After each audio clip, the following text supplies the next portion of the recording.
BPS bilang ekonomi tumbuh, masyarakat bilang stagnan. Apa kata ChatGPT? BPS bilang pertumbuhan ekonomi meningkat, tapi pelaku usaha dan ekonom bilang sebaliknya. Menurut ChatGPT bagaimana?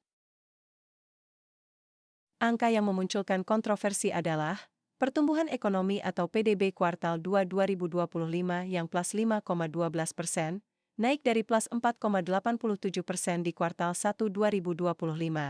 Pada saat yang sama, banyak ekonom meramalkan angka bakal stagnan atau bahkan lebih rendah di sekitar plus 4,7%.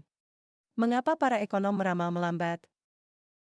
Menurut saya, waktu pemerintah melakukan efisiensi anggaran, dengan efisiensi biaya perjalanan dinas, seremonial, dan rapat cukup memukul sektor perhotelan dan wisata. Akibatnya sektor usaha perhotelan dan wisata terkena dampak cukup besar, padahal serapan tenaga kerjanya besar. Kemudian banyak curhat dari para pelaku UMKM yang menyatakan bisnisnya lebih sepi dibandingkan sebelumnya.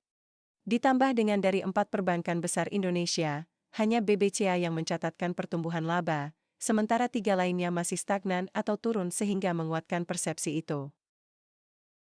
Saya mencoba mencari tahu apa benar kinerja perusahaan secara umum turun.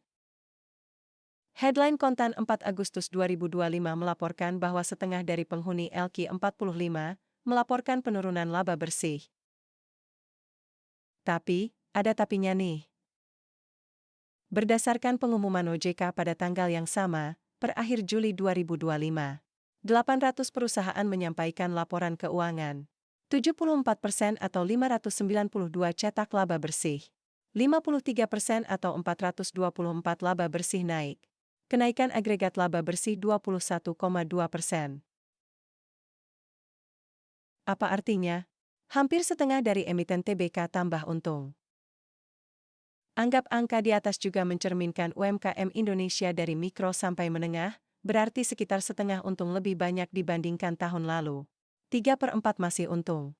Dan 1/4 yang masih rugi. Maunya tentu semua tambah untung, tapi kan ada faktor persaingan dan kompetensi juga. Tinggal kita dengar pendapat dari 1/4 yang rugi, 1/4 dari yang masih untung tapi laba atau omsetnya turun, atau dari setengah yang labanya naik. Biasanya sih kalau lagi untung gak banyak omong-omong, tapi pas rugi cerita kemana-mana. Mungkin takut dipinjami uang, atau mau koleksi sahamnya diam-diam. Kemudian saya tanya lagi ke ChatGPT, mengapa ada pendapat pertumbuhan ekonomi naik tapi masyarakatnya tidak merasa demikian? Dengan memasukkan file siaran resmi BPS untuk dianalisa, beberapa poin yang disampaikan ChatGPT, ringkasannya sebagai